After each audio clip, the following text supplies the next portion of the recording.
తప్పకుండా జాతర అయిపోయిన తర్వాత డెవలప్మెంట్ కోసం మంత్రులతో ఒక కమిటీ వేసి శాశ్వతంగా ఇక్కడ ఏమేమి వసతులు కల్పించాలి, ప్రభుత్వం ఏం నిర్ణయాలు తీసుకోవాలో వాటన్నిటినీ ఆ కమిటీ సూచనల మేరకు ప్రభుత్వం నిధులు కేటాయించి అభివృద్ధి చేయడం జరుగుతుంది.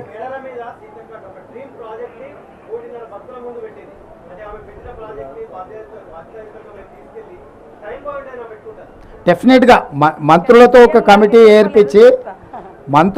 కమిటీ ఏర్పాటు చేసి సీతక్క ఆలోచనలు, భక్తుల ఆలోచనలు, ఇంకా నిపుణుల ఆలోచనలను కూడా పరిగణలోకి తీసుకొని గిరిజన సంఘాలు, ఆదివాసీ సంఘాలు కూడా ఉన్నాయి. వాళ్ళకు కొన్ని ఇక్కడ ఏది పడితే అది అభివృద్ధి చేయడానికి వాళ్ళ సాంప్రదాయం ప్రకారమే మనం ఇక్కడ అభివృద్ధి కార్యక్రమాలు చేపట్టాలి. వాళ్ళ సాంప్రదాయానికి భంగం కలిగే విధంగా మనం అభివృద్ధి చేయడానికి వీల్లేదు.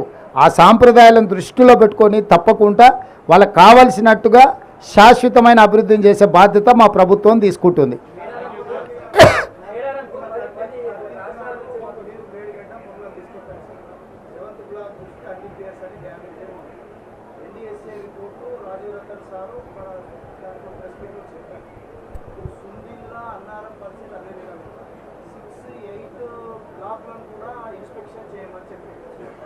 కాళేశ్వరం కథమైనట్లయిన ఒక భావన నాకు కలుగుతుందని అది రివైవ్ అవుతుందా కాదా అన్నది ఒక ప్రజల్లో కూడా ఒక ఆందోళన ఉంటుంది.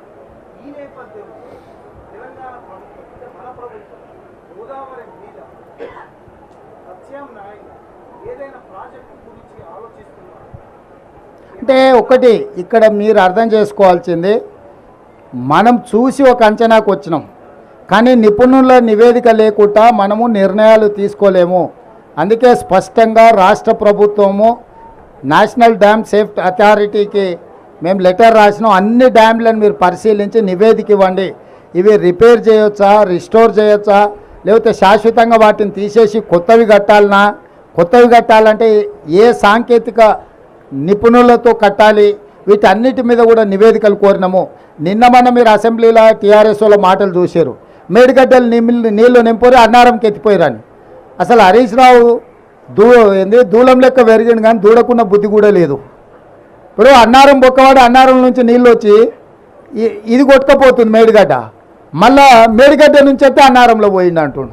అన్నారంలో ఉన్న నీళ్ళే దానికి మొత్తం లీకేజీలు వచ్చి అది కూలిపోయేటట్టుందని దాంట్లో ఉన్న నీళ్ళు కిందికి వదిలాం.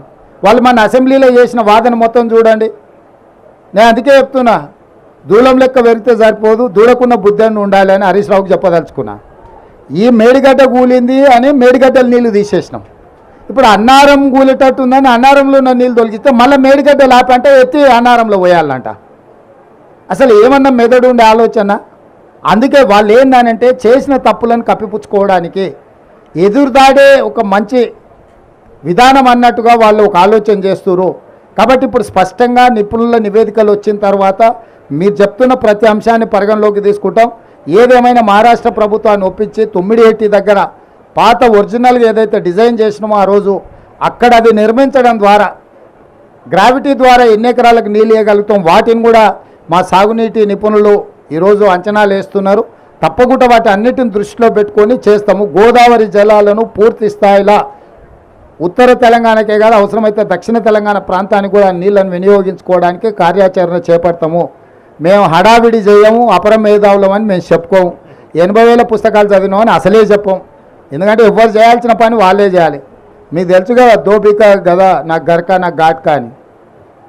గాడిద చేయాల్సిన పని గాడిద చేయాలి, కుక్క చేయాల్సిన పని కుక్క చేయాలి. కుక్క పని గాడిద చేసింది అనుకోండి నడ్డి ఉడుగుతుంది. పరిపాలన చేయాల్సింది మనం. నిపుణులు ఇచ్చిన నివేదికల ప్రకారం మనం పరిపాలన చేయాలి. మనమే నిపుణులం అనుకొని అపరమేధాలం అనుకొని చేస్తే మేడిగడ్డలాగా అవుతుంది కథ. కాబట్టి కొంత ఆలస్యమైన దాన్ని పక్కడబందీగా చేయాలనేది మా ఆలోచన. తప్పకుండా ఆ ప్రాంతం నుంచి వచ్చిన మంత్రివర్యులు శ్రీధర్ బాబు గారు ఉన్నారు, పూర్తిగా దాని మీద నిరంతరం పర్యవేక్షిస్తున్నాం. దాన్ని తప్పకుండా మంచి జరిగేటట్లనే నిర్ణయం ఉంటుంది.